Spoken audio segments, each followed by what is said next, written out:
And so for all stand for a pledge of allegiance. Pledge allegiance to the flag of the United States of America and to the republic for which it stands, one nation, under God, indivisible, with liberty and justice for all. Since I believe we have two more of the members coming, Mr. Suarez and Ms. Kemp, and since the election of officers is so important, why don't we do first the approval of the minutes? Do I hear a motion to approve the minutes? Motion to approve the minutes. Second. Okay, all in favor indicate by saying aye. Aye. Opposed, same sign. Okay, it's approved. And we can open up for public comment also, if there's any public here that wishes to comment.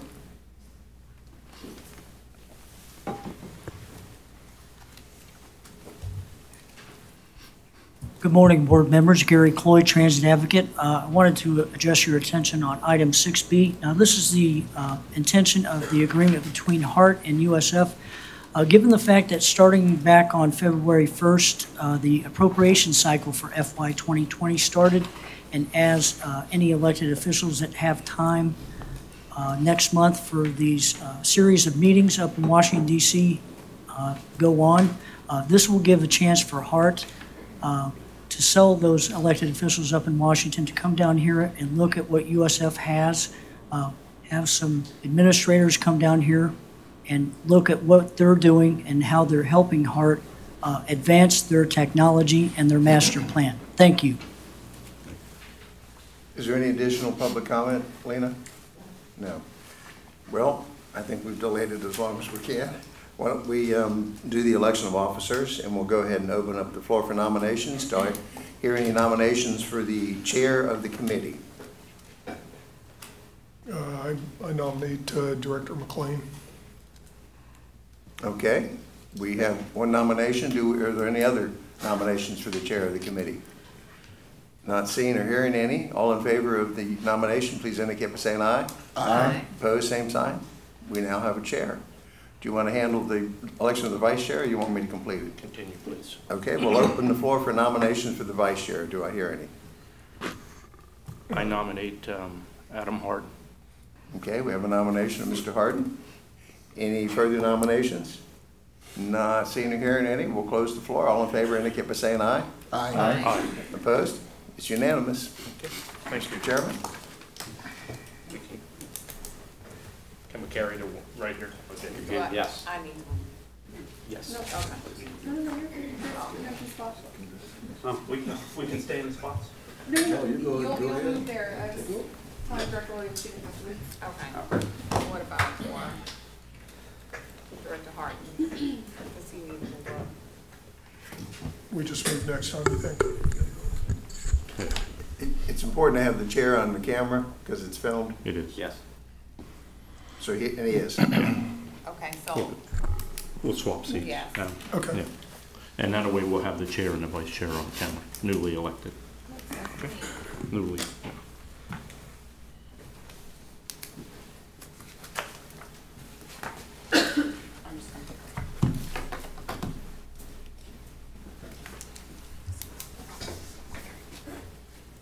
Thank you, Lena.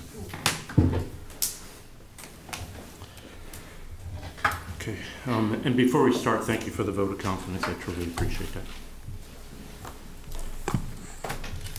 And we'll move on right on to item 7, and I believe I'm going to turn that over to our interim CEO. All right, I'm going to vote. Thank you.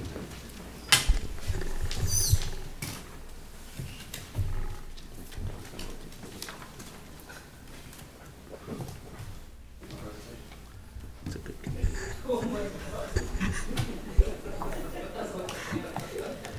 It's my name. Good morning. Jeff Seward, Interim Chief Executive Officer. No, I do not have a presentation this morning.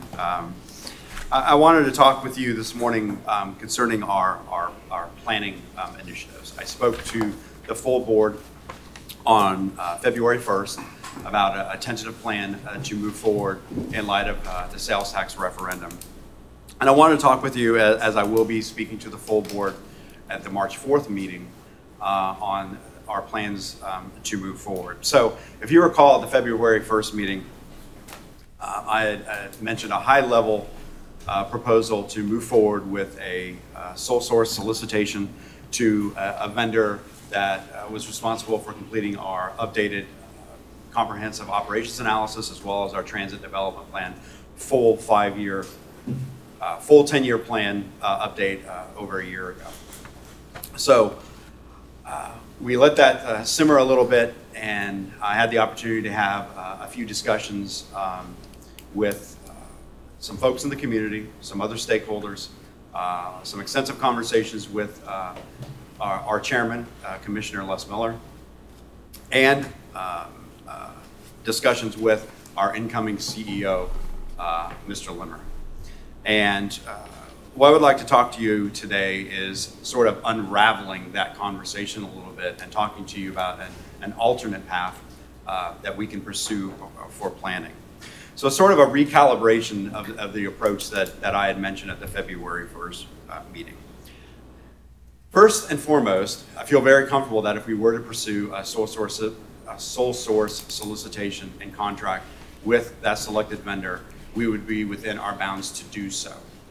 We absolutely would be, since this vendor is the one that actually did the work prior to today.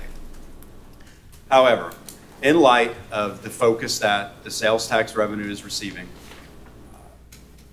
the public attention that's being drawn to the usage and future usage of those funds, we feel strongly that the most prudent course of action would be to go out for a full competitive solicitation for our planning initiatives of the use of that sales tax. So why specifically do we feel that that is in the best interest of the organization and community?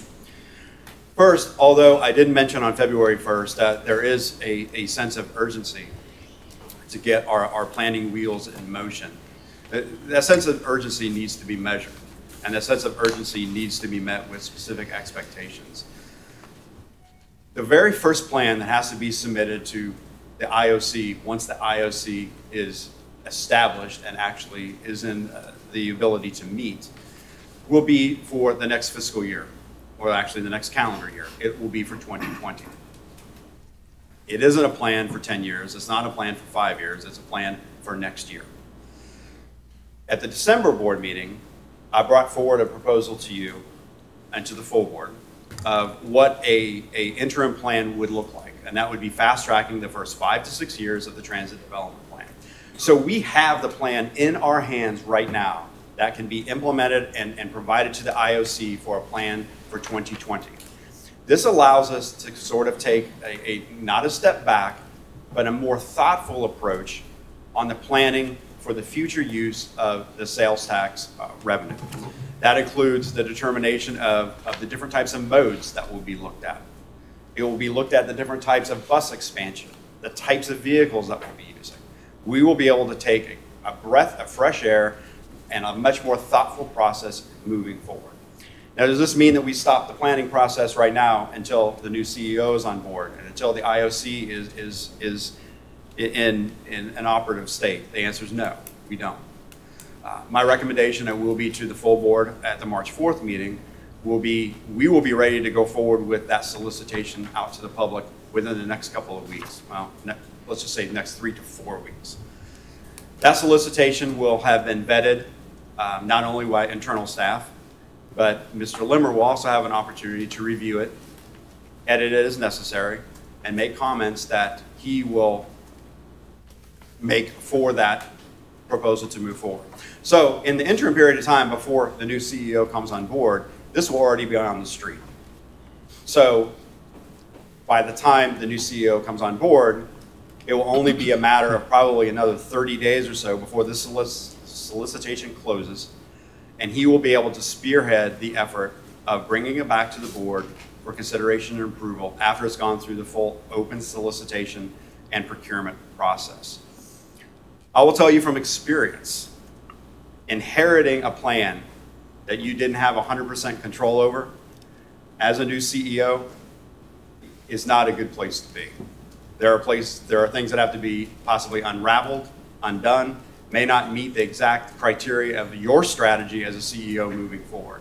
This gives the opportunity for our incoming CEO to be able to own this process from the very beginning, through the process and selection of the vendor, through working with the board of directors and implementing that proposal, of being a participant of that extensive public outreach that we're going to do. What we're going to do with that solicitation as well is create an environment where we may have multiple vendors based on skill sets. We may be able to bring in 1 or 2 different types of vendors to be able to help us with this process. We are going to ensure that the solicitation is written in such a way that it just doesn't necessarily have to be to one consultant. We can have a variety of consultants, bringing the best bench strengths of those organizations to work with HART. At the same time, again, I mentioned that we're not stopping. We have a lot of concurrent work that's still moving forward.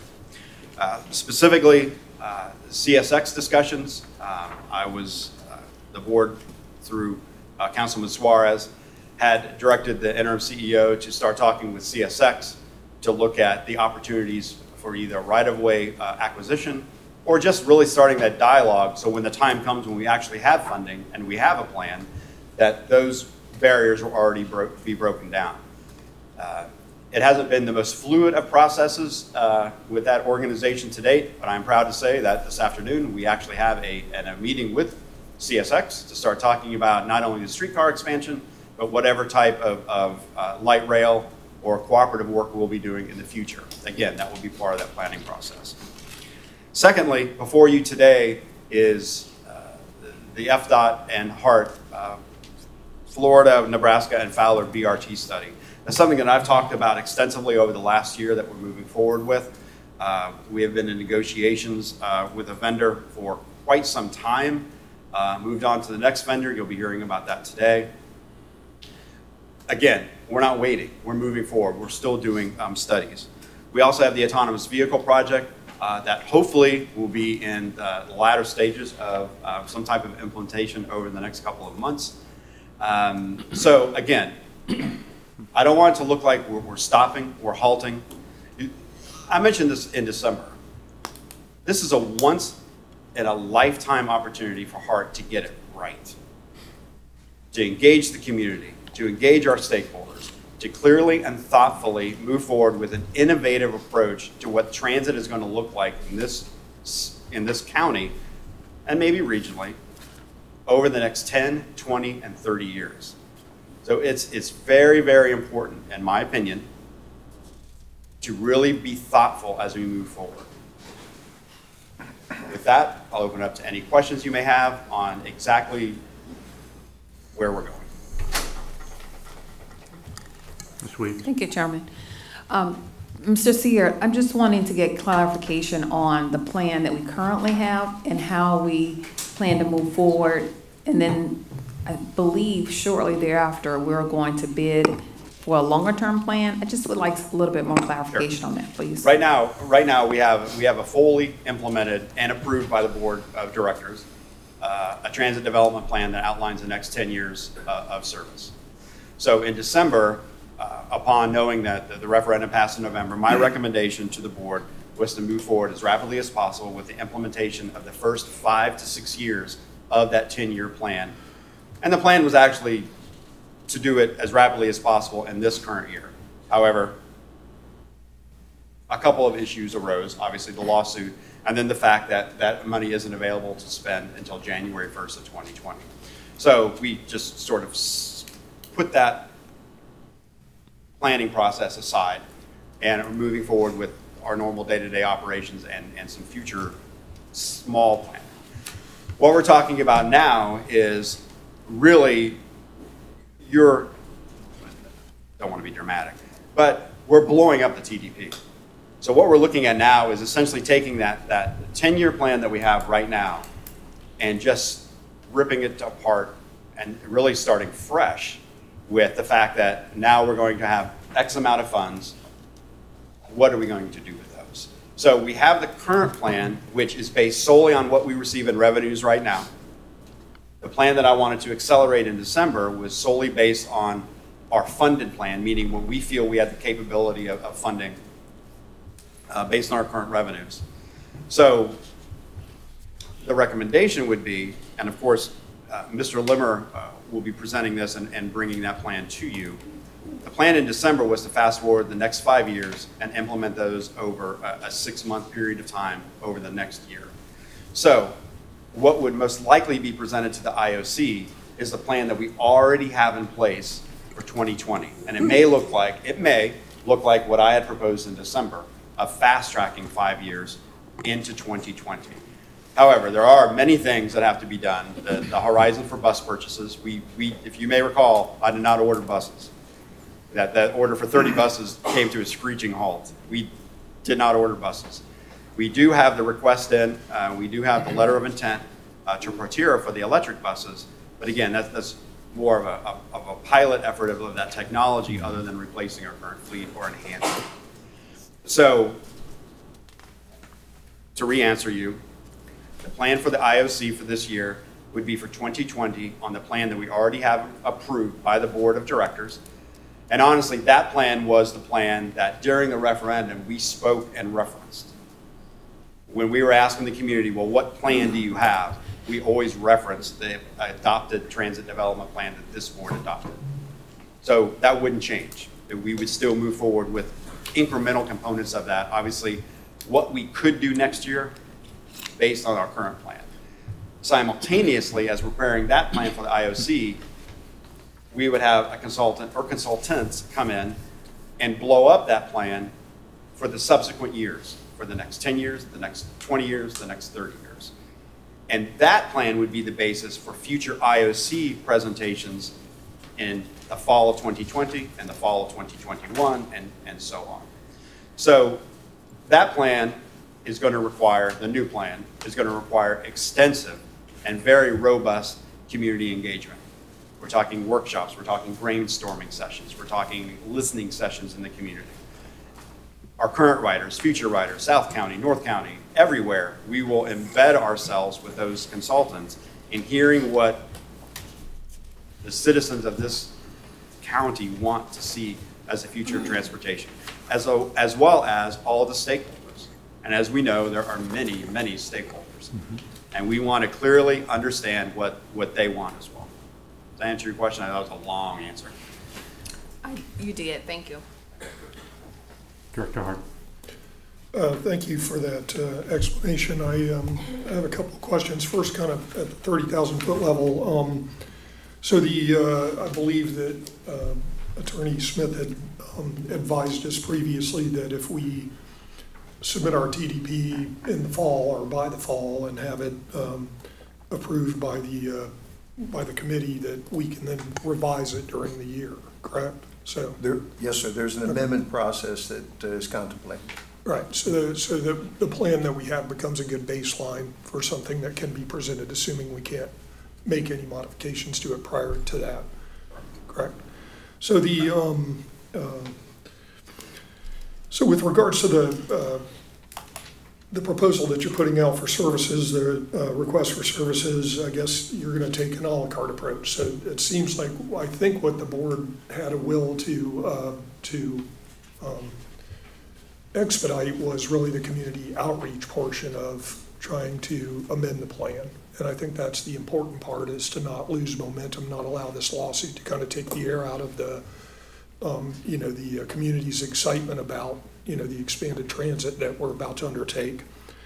And so can you explain to us exactly how the amended request for proposals is going to be structured so that we understand we're getting, we're able to look at candidates, for community outreach and engagement, and additionally then teams that could implement, say, different components of that, like the CSX corridor or PRT or. So as we move forward with the proposal, we are looking at, and that's why I mentioned that we may have the opportunity to have multiple vendors. Because some vendors may be very, very good at the public outreach component, and then we have vendors that are very good on the more engineering, transit-oriented aspect of planning. So there will be two distinct components within that proposal. If you hear me say anything else incorrect, any of you just scream out. One is that community engagement. We want to make sure that it is much more robust than our typical TDP update every 5 years. In the past, we have had very good, not to belittle that public outreach, it has been good, but this is a whole new level of public engagement. We have to have a specific component of that with specific deliverables coming out of it, of understanding exactly what the communities want. As an example, we've already started to engage Plant City. Plant City is not part of our charter, but pursuant to the language in the referendum and the county charter now, we have to provide them some level of service. So we've already started that conversation. I've already met with the mayor and the city manager to start that dialogue. We've started developing plans to meet with the Plant City business community and their economic development folks, the line of companies that they have along their specific I-4 corridor. We're looking at setting up meetings in the next few weeks. Irrespective of this contract and irrespective of consultants, we are starting to engage that community. I mentioned earlier we're starting the CSX dialogue a little stronger, starting this afternoon. We will be meeting again with the city, and with the county. Meet with the county this week on the planning process. So aside from the consultant work itself, we HART right now are starting to engage the community on what the expectations are of not only this long-range plan, but that first fronting of that 5 years of our current plan. There's nothing in there for Plant City right now, zero.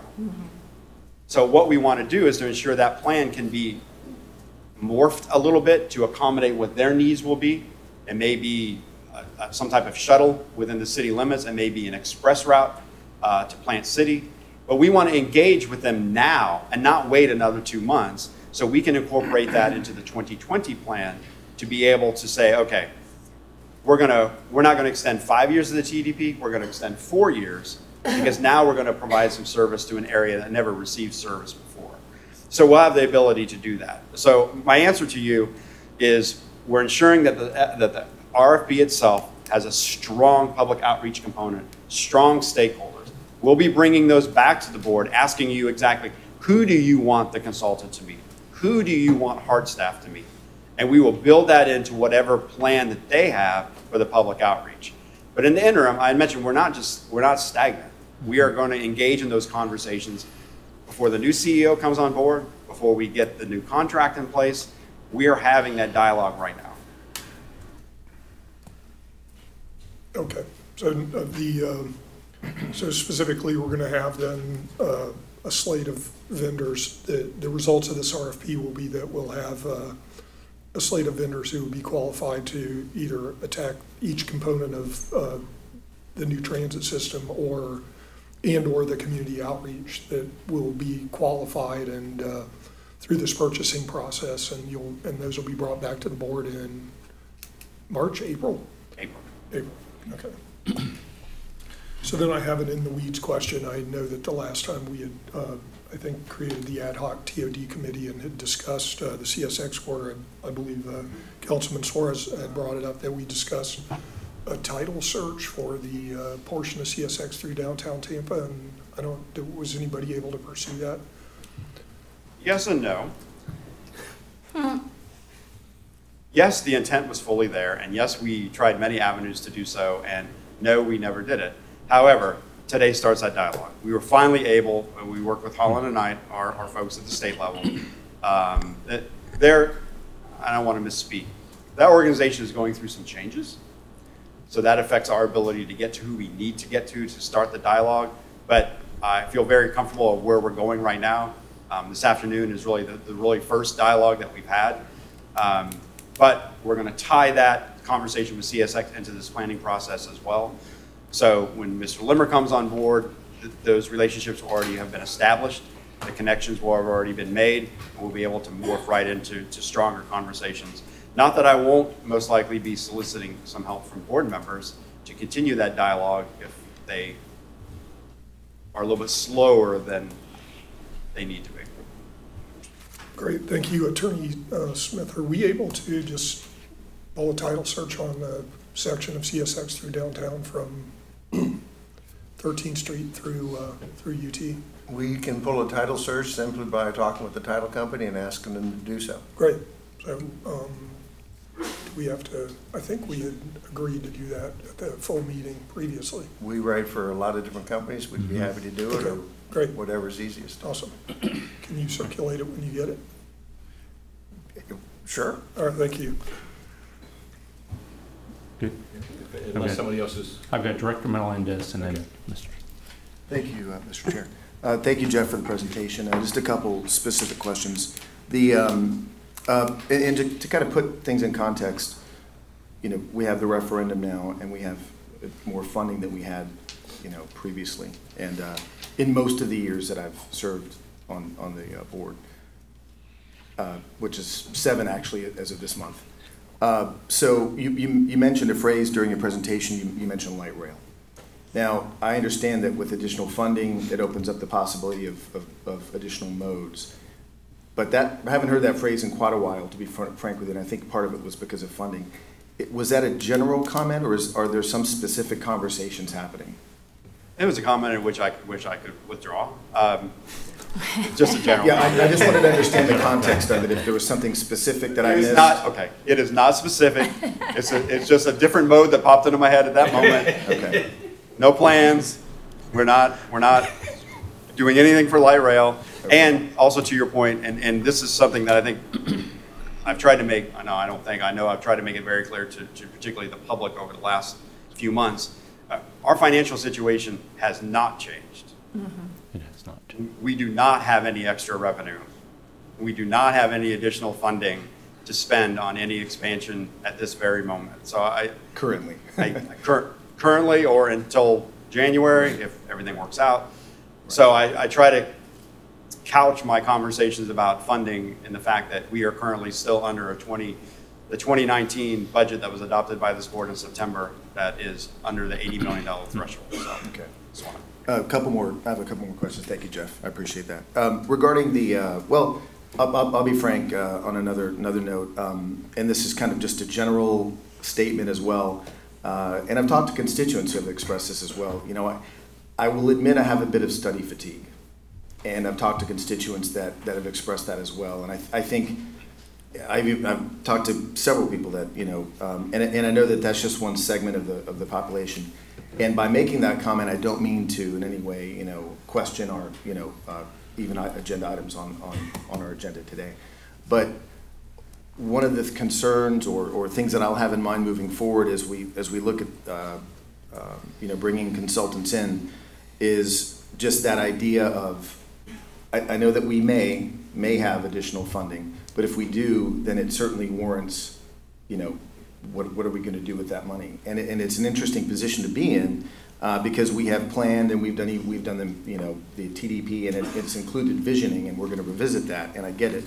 But there are so many balls in the air, if you will, or dynamics in our county right now, you know, and our partners are so critical. And I, on that note, I just want to, you know, express gratitude and thanks to the DOT who continues to support us through the AV grant and the grant that's on the agenda today. That partnership is so critical, as well as the other partnerships. But my question is, briefly, since this is the Finance and Audit Committee, can you just talk about the outlay of what we're talking about on the outreach? Just very short overview of the outlay of what we would be paying these consultants to do the public outreach, and then any other future studies, like, you know, just even a total number, just to give us, I want an idea of the order of magnitude of what we're going to be outlaying if that goes forward. Well, if we had moved forward, engagement.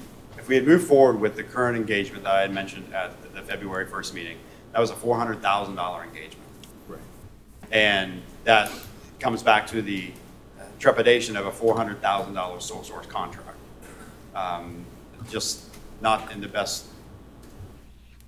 look and not the most prudent. So that's off the table, for lack of a better phrase. That is just to My recommendation confirm. is that it's off the table. Okay. And Mr. Limmer's recommendation is that it's off the table right now. Okay, good. Okay. I'm speaking for him, but we had a conversation that we talked about going back out. We've also talked to the chair, who feels very strongly about going back out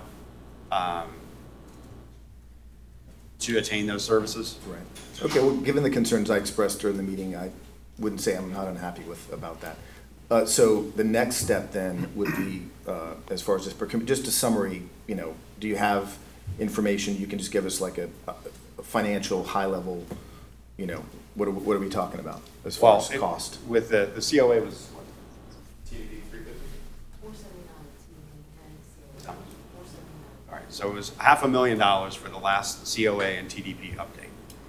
So you're probably looking at the same range. Okay. Knowing that the current look was about $400K for that, you're looking at anywhere between $400,000 and $500,000. Okay, so I appreciate that. We're being consistent with the way We are. we've always done it.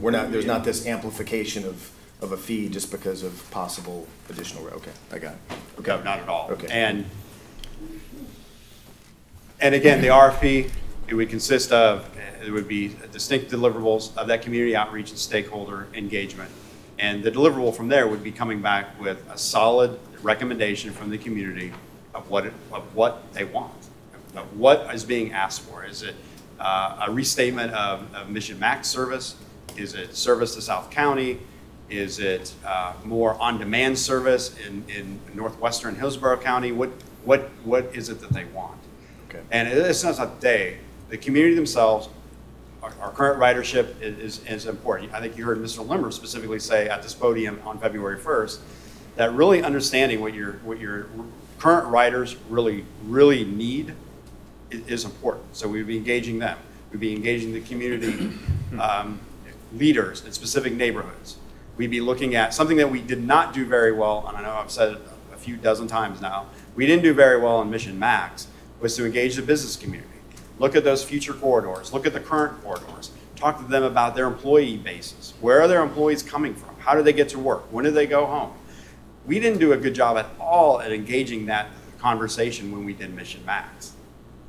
Evidenced by the number of businesses that called us the day after implementation where they had employees that couldn't make it to work the next day. So there's a lessons learned component Very, to this. very strong lessons learned of engaging frequently, engaging repetitively. Transit agencies typically like to go into one neighborhood, have a conversation, come back, and then move to the next. What we want to do is have this more iterative process where we go and we listen.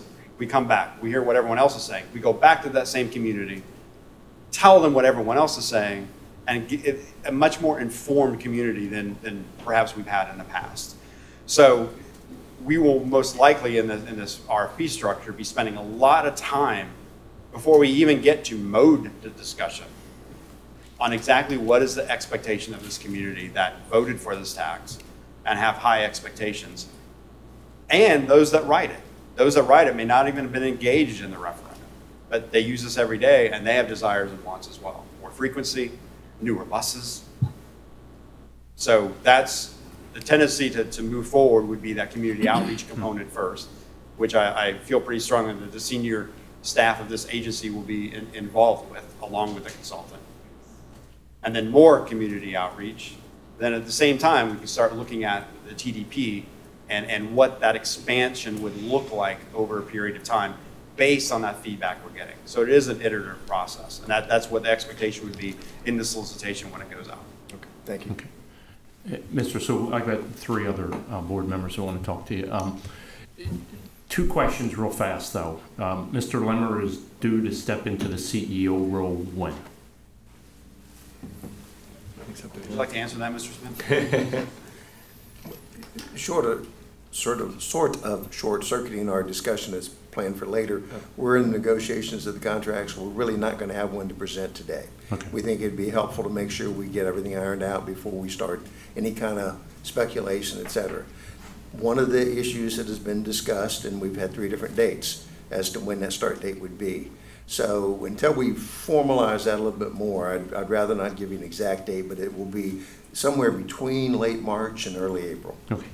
And that's what I wanted, was just a roundabout date. For this discussion only, there's no committee action for this. This is FYI only, right? Yes, sir. Okay, very good. Director Suarez. Okay, Jeff, thanks so much for this discussion. Now, I'm trying to put it together in my head based on what we usually do with TDP. Okay, so we have our TDP, and what you just said a few minutes ago is that TDP is going to be a function also about what we are able to spend, if I'm correct, meaning that we're not going to put a plan together where we don't have any money to spend certain things. If I'm correct about that. The current TDP represents that. Right, I know, but when you said you had a lot of words that you were using, like blow up and tear up, and, you know, I'm not sure why you were so destructive this morning, but it's okay.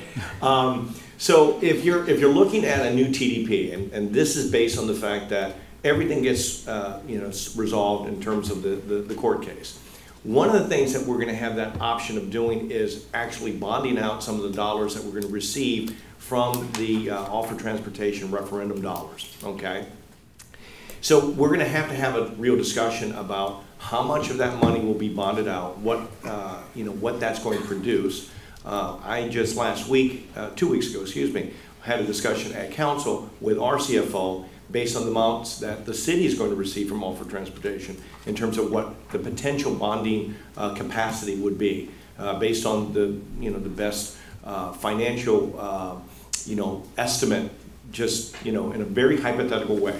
And you know, our lawyer told us, be very hypothetical because we can't come up with real numbers because we don't know what's happening with the court case.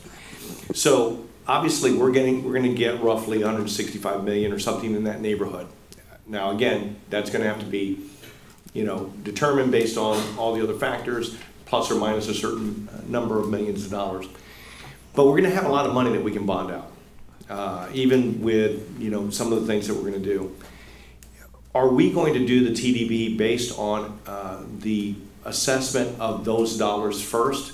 Because you were talking about 10-year looking forward, but we're going to have 20-year and 30-year. Those dollars, which will be bonded out most of the time, 30 years, we're going to have to see what those long-range plans are in relation to our TDP. Now, do you think that that's a fairly fair assessment on how we're going to have to do certain things? It is, and I will tell you that right now we have a firm working on our financial models for us. So we're looking at those avenues now. Where we are very unique compared to our other partners that are receiving the sales tax revenue is that a good portion of our revenue will go to operating. Mm-hmm. Right. So we will have to do a fair balancing of what can be bonded in lieu of what has to be used for operating. So our capacity will be different and lower than what it typically would be for another partner receiving the same money if all was going to capital. Well, no, and I totally understand that, because one of the things is, and you know this as a CFO, you don't put the entire amount of money into a bond fund. You know, there's a certain amount that's going to go in there, even if it's for all the capital needs you might have. There's still it's less than what that total amount that's coming in is going to be. But having said that, even with operations, if you, and I'm being a hypothetical again because I can see the lawyer looking at me. You know, hypothetical, if we said we were going to put $50 million a year or $70 million a year towards that, based on what the referendum says that we can do, because you're right, a lot of it's going to go to operating. That's still a very significant amount of money that we're going to have in order to go towards some of the capital costs necessary to build a much more extensive and robust system. And I know that that's everyone's goal with these dollars.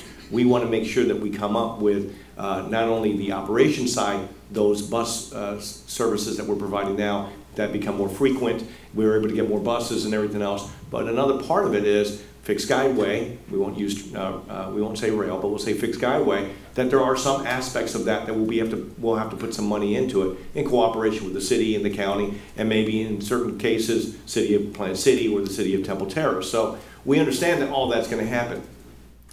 If the court case is resolved by May, which is, I think, Mr. Smith, I think that's when we're going to have a hearing or something to that effect. That is currently when the final hearing on cross motions for summary judgment is set. Should be the same thing for the validation, May 3rd.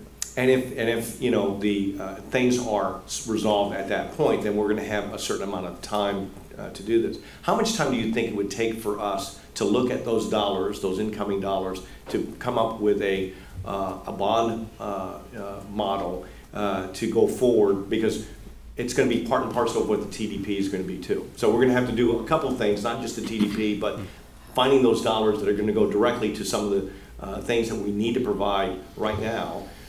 And so what's your sense of this? I know you've done bond issues many times over in your entire career, so how long does those type of activities take to go forward?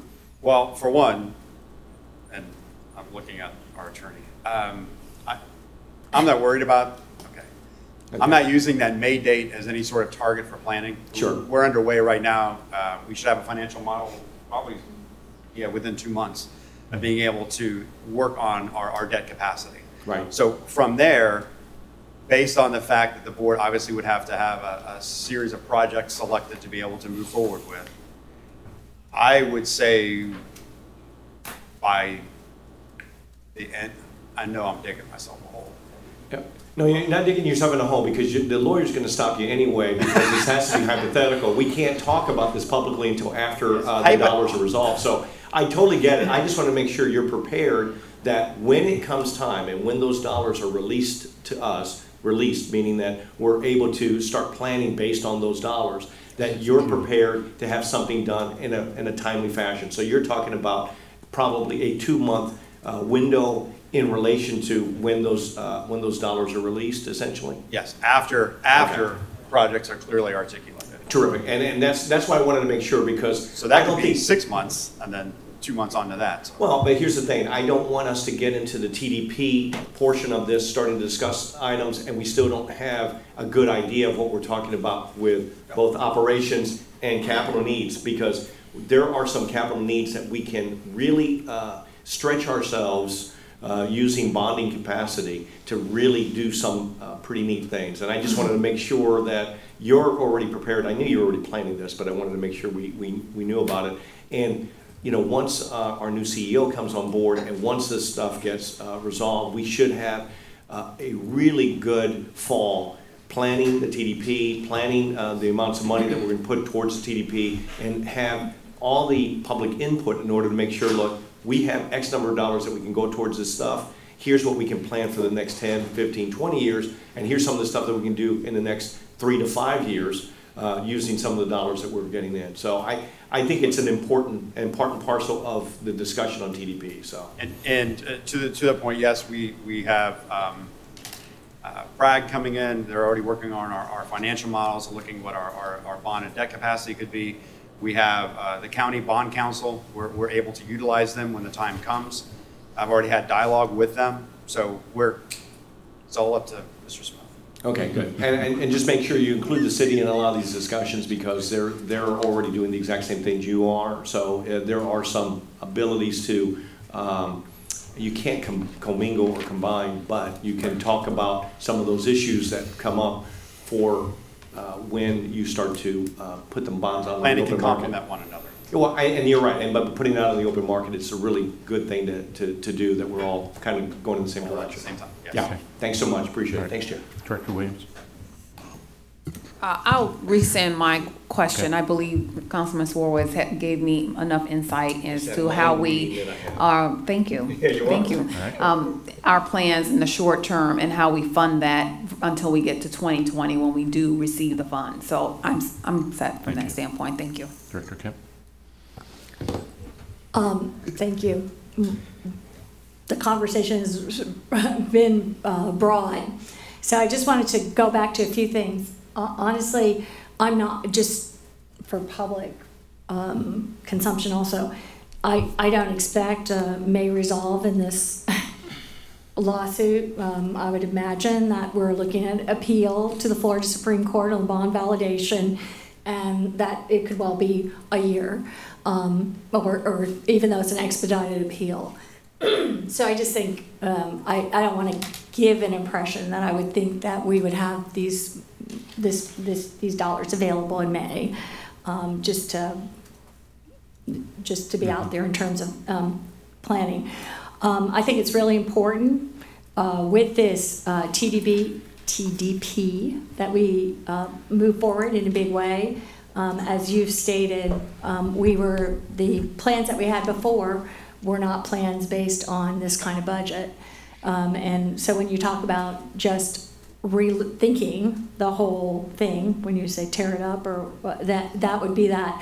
I also think you mentioned that Mission Max didn't have outreach in terms of, or good outreach in terms of business engagement, but honestly, just also to be clear, because I think it's important, I don't think Mission Max did good public engagement either.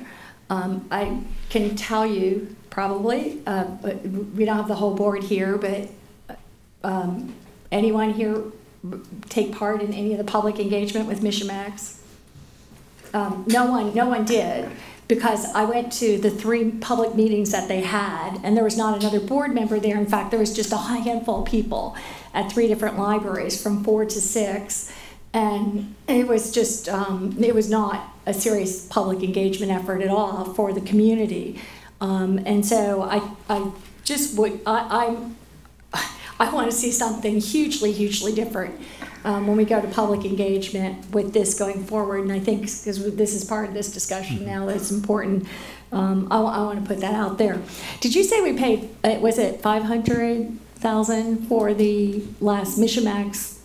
Well, for the COA and TDP, yes, which Mission Max came out of. Is that how much we've usually paid? Like, that was I know it's a 5-year cycle, so you do that on the. Well, we added the COA into this one, which added to the cost of it. The TDP alone was what? Yeah, it's about half and half. So it's a typical 5-year update for a TDP is around $250. I just want to understand that a little more.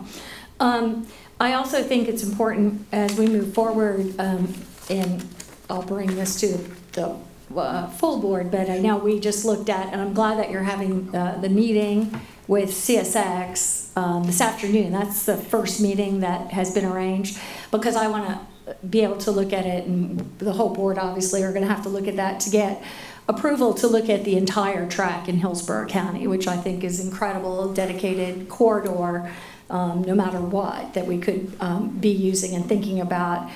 The only thing we have on our agenda moving forward are just to look at the crossings, and I think that I think we need to be broader than that.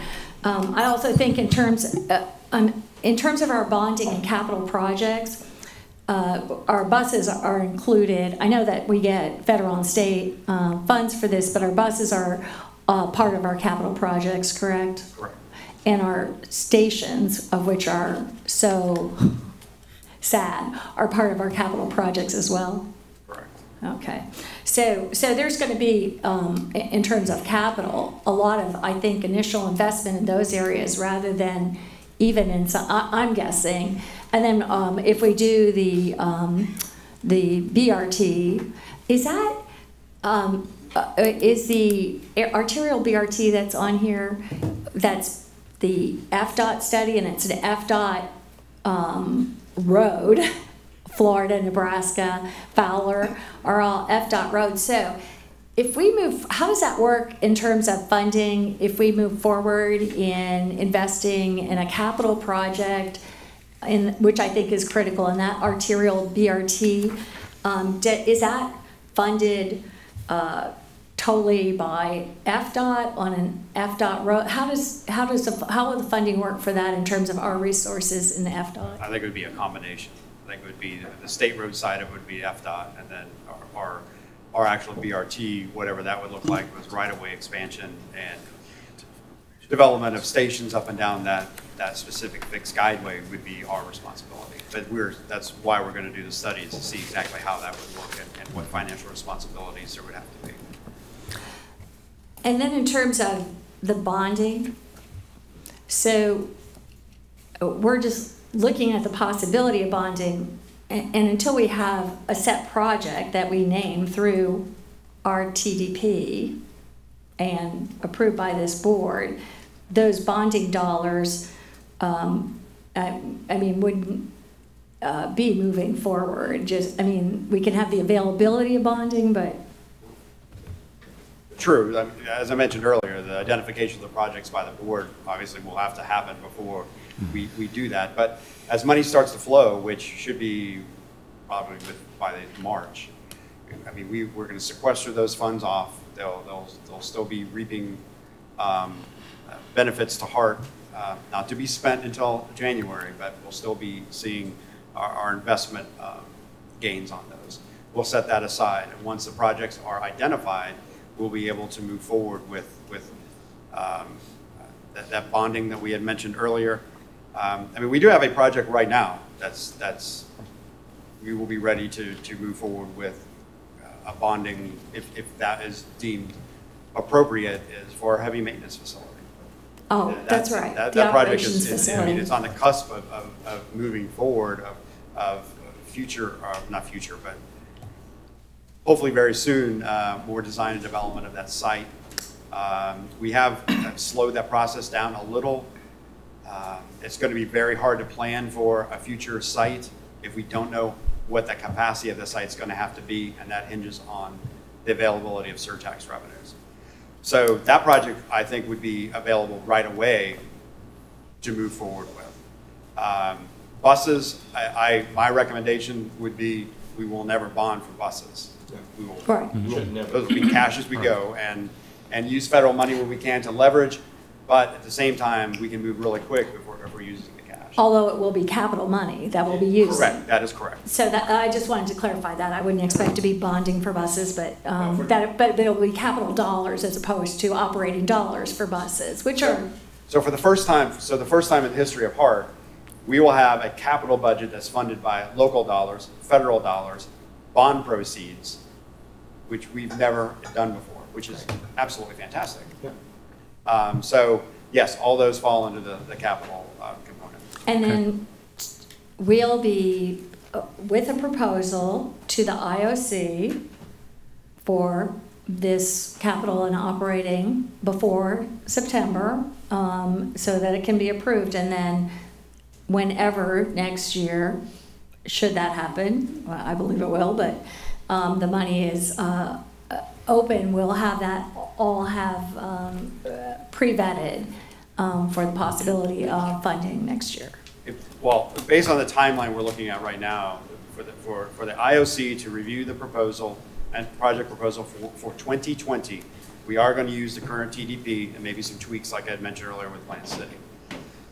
This robust community outreach, the development of the project plan by the board, that is obviously going to extend much further into the summer, where it will not even be close to being ready to deliver to the IOC, nor does it need to be delivered to the IOC by the end of September. What we're going to do right now is to use the current TDP to start building the 2020 fiscal year budget, which we're starting on right now, and be able to present that. Then this new plan with this public outreach, it'll be done and ready, so as we start to prepare for 2020, or as Mr. Smith said, that you can amend your plan. That plan will be done, and as that money becomes available, we can amend that 2020 year plan to be able to adapt to that available funding. Okay, that's interesting. Right. Good. All right. I think that's. Yeah, is that it? Mm-hmm. Okay. We have one more question from Director Schlichter, and then we'll move forward. Thank you, Mr. Stewart. Thank you, Mr. Chairman. At the risk of offending anybody, we beat this subject to death. To discuss not too much. I think that we need to be careful as we go forward with the outreach program. That it's going to be real difficult to go out there and ask, "What do you want?"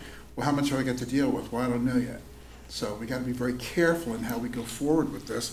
Otherwise, we're just spending money to spend money, and we don't have it. And we don't need to do that, regardless of the sourcing. I think we have some specific agenda items on here that are going to require further discussion, so that I hope we beat this enough. So can we move forward on this one? Thank you. I apologize. Yeah. Although we beat it enough, and I'll close with this, I appreciate the conversation because I do think this is critical as we move forward. And once those dollars do start to roll, we have a plan in place to move forward rapidly. So yes, we beat it to death, but I like the conversation. This is what we're supposed to do as a committee here, and flesh this out. So Jeff, thank you very much. Good detailed information. We truly do appreciate it. So Thank you. And we'll now move on to item 6, committee actions, and we'll start with the first one. Authorize the Chief Interim Executive Officer award a contract to Tampa for the BRT study. Mr. Cochran. Good morning, committee members. Chris Cochran, Director of Service Development. This morning before you, we have an item for your recommendation to move forward with the approval of the Tampa arterial BRT study and the amount not to exceed $2.5 million to the board on March 4th to award to Tyndale Oliver. In review for you. The Tampa Arterial BRT study will be looking at the feasibility of improving some rapid transit opportunities in the Florida-Nebraska Fala corridors between downtown and USF, not only looking at an end-to-end possibilities of solutions, but also looking at how we can implement near-term incremental projects that will add to the overall improvement of ridership, transit safety, flow of operations, not only north and west, but also in the connectivity to the east-west routes that intersect those corridors as well.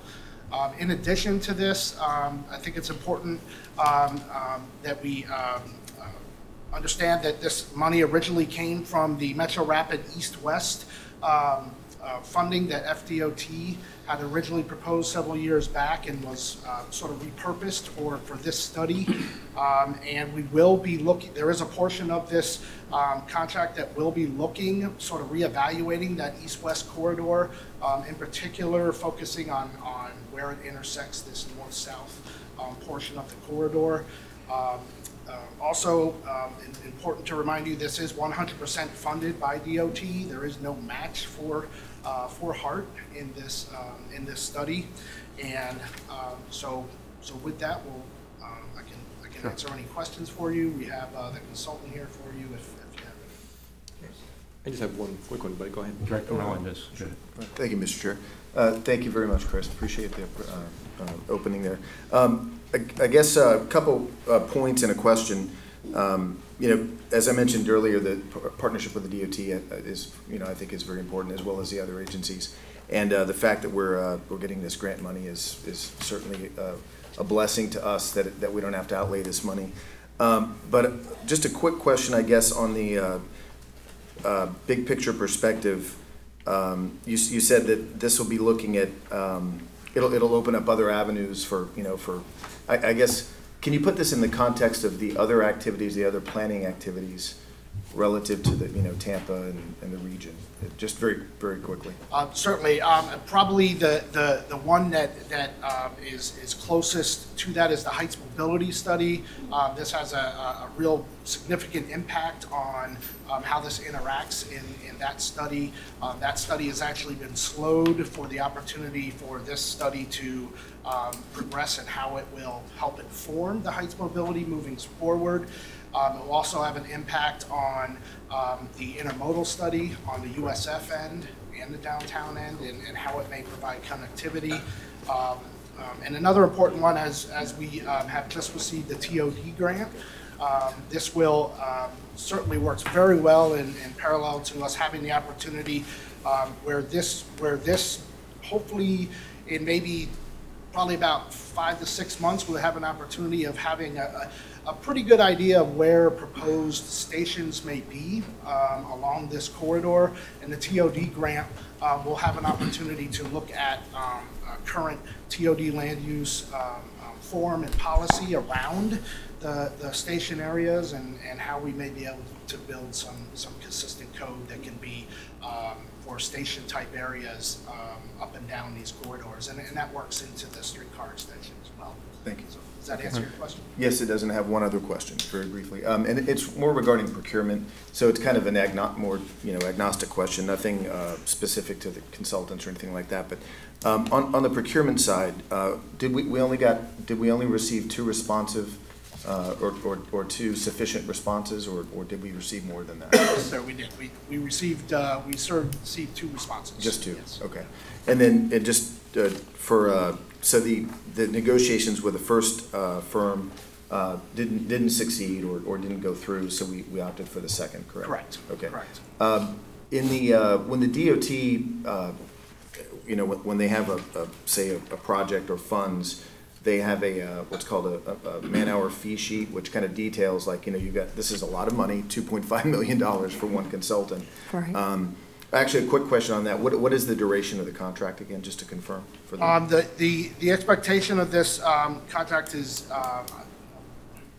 let's say, 28 to 32 months. We're expecting it to be completed, this study, in that time frame.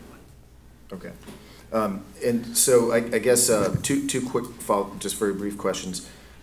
Have we these man-hour fee sheets or man-hours associated that break down the 2.5 million by task? Have those already been worked on? Are those available so that we can see the detail of the tasks of what's going to be done with the 2.5 million? I'm going to let our director of procurement answer. Okay, thank you. Good morning, Cindy Siglich. Good morning. Director of Procurement. So we have not requested a best and final as of this meeting. We expect that we will have that by our March 4th meeting. And yes, I have gone through each one of their fees at this time, and I'm finding that they are very much in line with FDOT's rates. Okay, yeah, that's rates. But will they be giving us a detailed breakdown of man-hours and tasks? Yes, they have positions identified, the number of hours dedicated to each task, and then the corresponding value.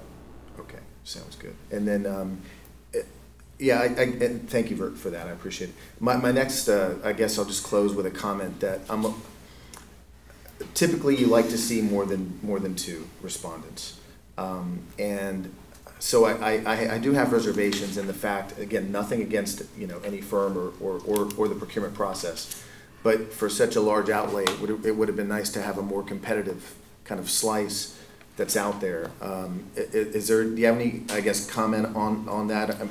Are there other consultants out there that could have competed for this but didn't, opted not to? Is there any, and I guess, and I know this is kind of a big question, but if we went back out, not suggesting we do that, if we did, do you think that we would get more respondents if we went back out? Is there any possibility of that? I can't say for sure. I will say that in both responses, there were a number of sub-consultants in those. So, I think for a project this big and the number of different tasks that were involved, it was perhaps appropriate that multiple vendors partnered together for something so large, and that may be why we only saw two. Because there were larger teams. Yes, sir. Some of the other subcontractors are relatively large firms in and of themselves, but being that it's such a large contract, they found it best to partner together. And then just one question before this: if this is recommended for the board, can we have access or can we be provided with the man-hour fee sheets before we were to make a final decision? Is that something that's possible? Certainly. Okay. Thank you. I have reservations on that request there. I don't know if we need to get down into those minute details on the finance board when you look at man-hours per. Oh, yeah, I meant at the general board meeting. Even so, I think that would bog down a general board meeting, but just we can definitely. Yeah, take that. and it doesn't even have to be fees. I would just, maybe the tasks, if there's sensitivity to, pay rates and things like that, or some proprietary information, I certainly would want to share your concern. But I think, this is $2.5 million, and knowing what is going to be done with that money, I think is in our purview. Yeah, but and just to make a comment, it is $2.5 million stretched over 28 months. It is not unusual to just have one or two large companies come after this with a grouping of smalls underneath, if you will, or a team may come after it. We see that in procurement processes throughout business. So it's not unusual to me. When I saw the two, it didn't raise an eye, but I hear your concerns. And we got Director Suarez. Yep. I had a quicker question. Kimley Horn was the #1 rated. Right. What was the breakdown of negotiations? If you can say, I don't know. So. You want to address it? Or can you not? I would prefer to take that question. Okay, go ahead. We started the negotiation process in July of 2018 and had, I have an entire sheet here full of meeting dates, and we were not able to come to an agreeable solution on the final contract amount. Okay, all right. I just wanted to know because it didn't say if it was an amount or some of the things that Mr. Melendez was talking about, work hours, other things. So I just wanted to, I was just curious about that. Thank you. Thank you, Chair. Thank you. And I believe I've got Director Williams, and then I have Director Kemp, and then. Thank you. Just a simple comment, just to follow up on Director Melendez, is that $2.5 million, I don't have a frame of reference of what that means and what it is that we're getting. And so I understand there's the questions about the level of detail and what's standard or customary, but from my perspective, looking at the document, the way that it's written, $2.5 million doesn't give me the intelligence I need to make a decision on where we go from here. I can give you a kind of a brief overview of what our expectations are from that amount of funding. There will be a significant amount of public involvement and outreach up front that is not necessarily, it's actually specifically aimed at not doing our best not to duplicate what is out there. We've heard public outreach fatigue brought up today, and that's something we're trying to be very mindful of. We're doing our best to leverage all of the public outreach that has been done from multiple studies in that corridor to date and most recently. But there will be some new public outreach involved in that as well. But the vast majority of the money is set aside for later tasks in design and engineering for what we hope to be able to identify as priority projects throughout that corridor that can help build a long-standing rapid transit corridor for increased ridership and improved safety requirements. I think what you might have been asking is, is there an industry standard? I mean, is this typical throughout industry that for this type of work it would be in those dollar amounts? At least that's what I'm looking for. Yes. Okay, I apologize, I misunderstood you then. Well, I think that would depend on the mode and size of the area that you're looking at, but for this specific one, I think we would all consider it a very fair and consistent cost for what is expected from the scope of what DOT put out there for us to accomplish in this corridor, and that is to get some final design and engineering out of either one larger or a set of smaller specific projects in that corridor. So that funding really depends on what your expectations are for getting out of it, and the big costs get tied up in the design and engineering side. So how far you want to go with that is really the big portion of the cost. Right. First off, I'll Correct. move this item and see if there's a second, I guess, or Second. okay. So and then I have several points. And one is with regards to the comments that were made about the single, this procurement and just having two companies. And I share your concerns. I think it's gotten to a point, I guess, just the way monopolies go in this whole region. In fact, in the massive T-BARTA contract that we just awarded, there was just one company, the same company, awarded $5.3 million by the T-BARTA board, and only they applied. I think there's an issue with this, that we continually just have one company, and I think it's a point of concern and point well taken. I wouldn't go into the procurement to look at any specific hours or vetted. I don't feel qualified or competent to do that, but I know that very much the typical, as a county commissioner, and with the other studies we've done, the typical design studies are somewhere in that point in $2.5 million to $3 million a project. So that's a pretty standard, that's paid by FDOT or the county. FDOT, that's pretty standard contract, whether that is a reasonable or inflated.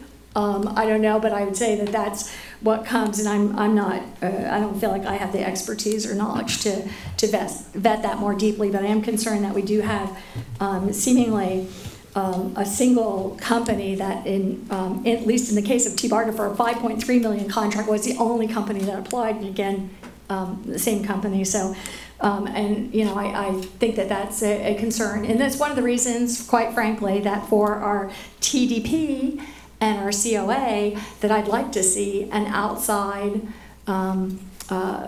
consultant come in and do the engagement and provide some diversity, because I feel as though we don't have that and have not, and we're getting away from that. And I think it's very, very good that we have some counter types of engagement and processes in place, as they do in other areas. So that being said, the other thing I just want to speak to, because I hear about the public outreach fatigue, and I've been involved in, as a community member in public outreach projects for transportation and transit for 30 years, as a member of the public.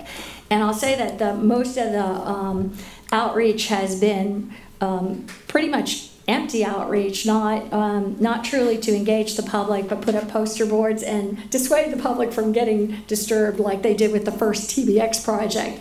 Now they're actually doing really good engagement on the part of FDOT with TBX, and they get community members that are doing true engagement, and that is not engagement fatigue. In fact, people are chomping at the bit to do that.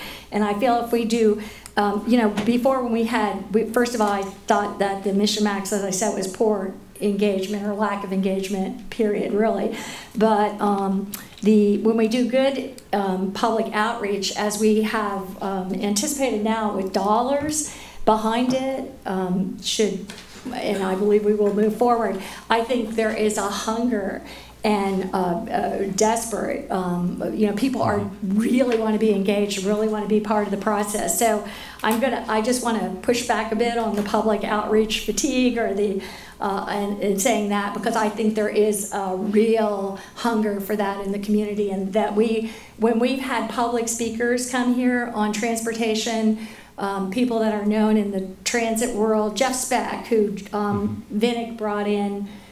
Vinnick brought in for sidewalks, for walkability. This was 2 or 3 years ago, and they had like 1,000 people come out to hear Jeff Speck speak. He's written a book, and so there's a lot of people that want to know and be part of something that they see as transformative, and I feel like that's what we're seeing going forward. So I'm going to say that our public engagement hopefully will be something really different than we've been doing in the past, and really will be engaged and will be backed up with dollars for investment to transform. So I'd just like to put that forward, and with that I've moved this, and I guess there's others that want to speak. Yeah. I've got Director Knight. Thank you. It doesn't seem like it's enough info, and we gonna either vote it down or move. I think it's about time now for us to go on. I do have Director Schischler. Thank you. Thank you for the information. I have just a couple real quick items. Thank you, Mr. Seward, explaining at least to why the other bidder backed out, because was there ambiguity to the specs?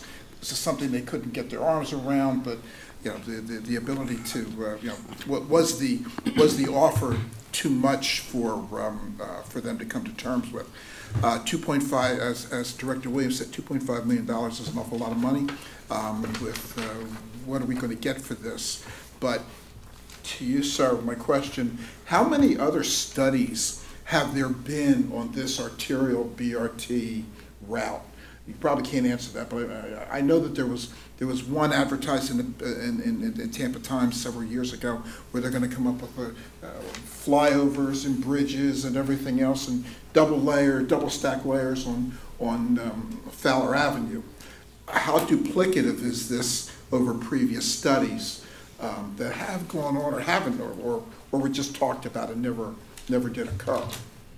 Well, I think that there's certainly been a fair amount of studies between USF and downtown. That's for as long as we've known, that's always been the two most significant connectivity points in Hillsborough County, and connecting population centers and jobs. But specific for BRT, we certainly had, and I apologize, I don't know a huge amount of details because I've only been here a year and a half. But before Metro Rapid was done, there was certainly a study at some level for that. But this is unique. This particular study is unique for this corridor and really moving it to this level, and ultimately trying to put in place a long-term vision of BRT in this corridor, and it likely won't be fixed guideway immediately out of this project, but the idea is to identify some priority projects in the interim that can lead to a long-term vision of connecting these corridors for fixed guideway BRT at some level. Okay, thank you. How that could be done. Okay, thank you. The reason I bring this up is because the last time that this type of study was proposed, our city manager in Temple Terrace reached out and then, oh yes, it shouldn't stop at USF. It's got to go all the way out to I-75. 55,000 cars a day traverse Fowler Avenue, all heading east, or actually all heading west in the daytime and east at night. And to exclude Temple Terrace out of this discussion, or at least out of this study, is really doing a disservice to an awful lot of people. I don't have 55,000 residents in Temple Terrace. I don't have 55,000 cars. So they're coming from somewhere. They're coming from East County, they're coming from North County, and they're coming from South County into USF. So I would like to see that this review extend at least out to I-75 to see what type of arterial issues can be, or arterial issues can be satisfied with that and rectified. It can take, to drive 2 miles in the morning with just getting into the center part of that area, it can take a half hour. And same on the way home at night. Now, 55,000 cars is an awful lot of constituents that need to have to be included in this review. I can support this as long as it's extended out to I-75. For you're going the whole artery, the whole area. Director Mendes. Thank you. There's a motion, so I would like to comment and also clarify a couple things. Earlier, I used the phrase study fatigue. I didn't say outreach fatigue. Sorry. No, it's okay. I just want to clarify that, I think there was an outreach fatigue comment made from the podium. Actually. Yes, there was. So I want to clarify that my comment was that, generally, not specific to this item, have study fatigue. Clearly, it sounds like there's some opportunity on the outreach side, and okay with that. Quick point, and Mr. Chair, to your comment, I understand your concern on information that might be presented on the contract, but one thing that I think is should be perfectly acceptable is a scope of services. We were provided with 2 pages of agenda material, no scope of services, and I'd like to kind of second Director Melanie's concerns. I think I either make a decision and vote yes to advance this to the board, but with additional information forthcoming before the board meeting, or we don't approve it and we get it and we go through this cycle again. But at least the scope of services, which should be a public document, which the proposal's based on, could be available. Thank you, Mr. Chair. If I could comment quickly, we do not have an agreed upon contract yet. So to share that information now is disingenuous and actually out of context of the negotiation process. So this item is really giving the interim CEO the authority to engage in the contract once it is finally solidified that will go before the board on March 4th. So we are kind of constrained on what we can provide at the moment since we have no negotiated contract. Pardon me, Jeff, follow-up question. Wasn't the scope of services published so that the respondents could respond? Yeah. Am I right? You have an original RFP solicitation, if that's what. But I think, correct me if I'm wrong, we'll have a scope of service by the time we hit the March 4th board. Yes. Following negotiations. Yes. So if we can include that in our packet for the board, that would be suitable? And we will. Well, it may be suitable. Well, you vote either way. Okay. Just 2 comments. I think basically there's been 0 studies of BRT, because I've watched it for years, on Tampa, Florida, a study like this. But Because I know at one time, a year and a half ago, I was making a huge deal of the piece from USF to I-75. I thought also I couldn't agree with you more that is an important piece to have as part of this, but it is not part of this. It's not included in this at all. No, Director.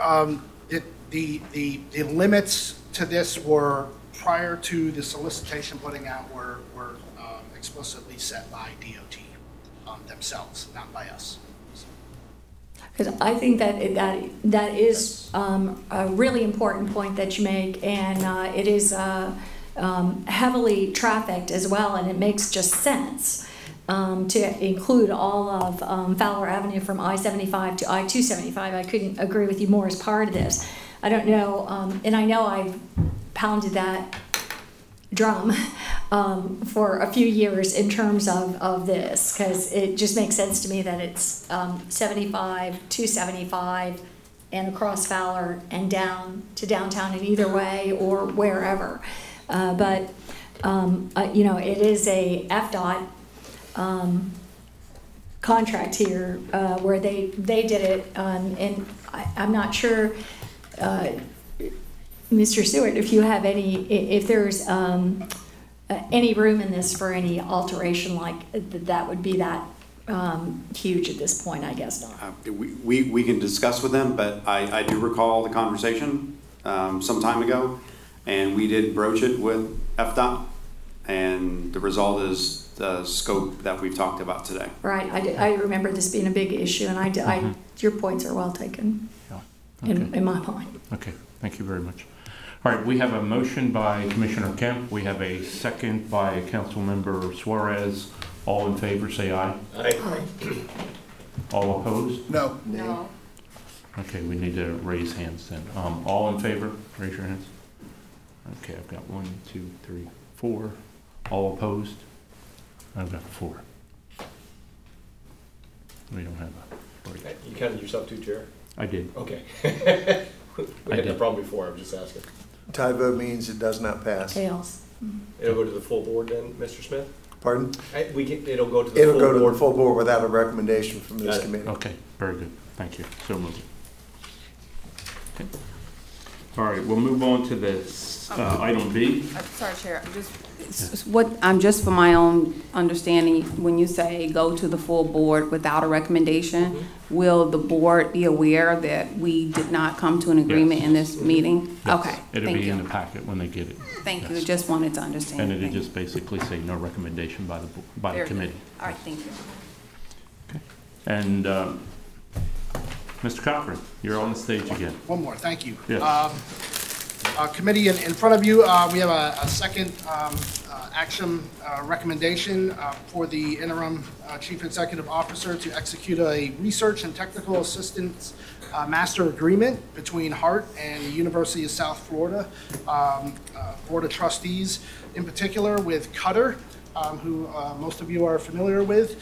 Our expectation here is to promote and foster a deeper relationship between HART and Cutter, which has existed for a long time, and providing the opportunity for HART to leverage the tremendous amount of knowledge and expertise at Cutter that will allow us to create work orders and not to exceed the amount of $25,000 per work order based on an hourly rate that Cutter has for each one of their in particular people of expertise there who we may contract with.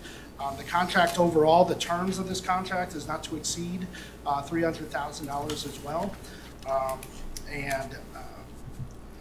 With that, I think it's really a great opportunity for us to continue to, again, as I said, just really deepen this great partnership that we've had with Cutter for a long time. We have a great deal of resources, and it's certainly something that we can begin taking advantage of immediately as well. We have Dr. Bertini, who's the CEO of Cutter, with us. Who may want to say a couple of brief words about how this came about. Good morning. Thank you very much, Chris. Thank you very much, board members. We want to be easy to work with has been one of my goals since I arrived here about 2.5 years ago. So we've established similar master agreements with the Florida DOT, both Central Office in District 7, Hillsborough County, City of Tampa, PSTA. So we hope we have one pending with the Hillsborough MPO as well. So basically it creates an opportunity for us to work together. It resolves the legal and procurement issues in advance, and it has a 3-year time window that would keep rolling, hopefully in the future, that we could work with you to renew it. And there's no obligation, but I think it does open the door to opportunities. In addition to research, at Qatar, at USF, we have a great deal of expertise. You may know that we're a preeminent research university now. And we've been doing some work in cybersecurity. We've been doing work in training and education, workforce development, all of which are extremely important for the public transportation industry. Good. So thank you for this opportunity. Very good. Okay, thank you. Do I have a motion? So moved. Okay. Second. We got a motion and a second. All in favor? Aye. Any opposed? Okay, moves forward to the board. Thank you. Thank you. And Cindy, we have you for 6C, authorization to delegate contracting officer authority. Good morning. Stiglich, I think about that, Interim Director of Procurement. Today is resolution before you providing signatory and contracting authority for one of our newest members to procurement, Lena Gaffard, up to the amount of $50,000 as outlined in our procurement manual section 2-100. So I'll answer any questions or ask that you move that to the full board for approval. Any motion? So moved. Second. Second. Okay, I have a motion and a second. All in favor, say aye. Aye. Any opposed? Okay, moves to the board. Thank you, Cindy. And D, that's David, approval of a revision of HART board policy. Very briefly, this is a policy we've had for a considerable period of time. It simply implements the requirements of the CFR, the Code of Federal Regulations, which is an FTA issue. In order to proceed consistent with our federal contracting obligations, we have this policy. There's been a couple of changes which are primarily ministerial. You'll note they're in colored type, either blue. Well, blue is the insert, red is the deletions. They're not what I'd call substantive so much as they are language corrections, identifying persons who will be responsible for carrying this out, and a final statement at 430.02 talking about the US DOT and the FTA regulations and so forth. So it's really not a terribly substantive alteration. Motion to approve. Second. All in favor? Aye. Okay, any opposed? Okay, moves to the full board. Thank you. And we'll go to the last item for the committee, approval of employment contract with the CEO. And I will apologize if I jumped the gun just a little bit during our discussions, but the only real reason I did that was so folks would have a context of the time frame we were talking about, because it was mentioned 2 or 3 times in the discussion. So, okay. Yes, sir. And as indicated, there really will be very little to say this morning on this issue. We're in the middle of negotiations. Nothing that appears to be an obstacle. It's just a question of getting the contract language correct. There's some discussions related to the impact of the new tax code and things of this nature that just aren't readily available. There have been changes that have occurred since the last time this contract was prepared, and so we're trying to make sure we answer those questions and get everybody comfortable. So I expect it will be done very shortly. It's very close to being done currently. So you'll have this before the board meeting to look at, and the board will take whatever action it takes at that time. Yeah, so we don't, Chair, we don't have to make any recommendation at all. It will come straight to the board, so. Yes, sir. Okay. All right, very good. Thank you. Okay, and we'll go down, Interim Chief. Any comments? Thank you, Mr. Chair. Just one. I wanted to make, and this committee specifically, I had talked in December, aside from some service recommendations, that we'll be doing a budget amendment sometime this year. I am looking at hopefully getting a budget amendment to this board either in the April and May timeframe. Irrespective of our ability to spend the sales tax revenue, we do have to recognize the revenue, as we will start receiving that money probably within the next 30 days. So, and the other reason I'm pushing it off to April or May, that'll give Mr. Limmer an opportunity to get on board and make any personnel additions that he needs, that we can incorporate those into the budget amendment as well. I just wanted to let you know that you'll have one-on-ones with me during and prior to that budget amendment, and that's my update. Okay, thank you. As a newly appointed chair, I don't have a chair's report, so to speak. I will say this much, though, is you'll see I'll allow the conversations to continue on. I think it's, for us as a committee, I think it's great to hear all positions and all kind of thoughts when we look at items of this nature, particularly the finance, and particularly now that we will see an increase in our budget, although not useful right now. But I think it's important for us to do that a little bit more due diligence, if you will, and hear all points and thoughts. So just bear with me as we work through this. We'll get there. But thanks again. Okay, meeting's adjourned. Thank you.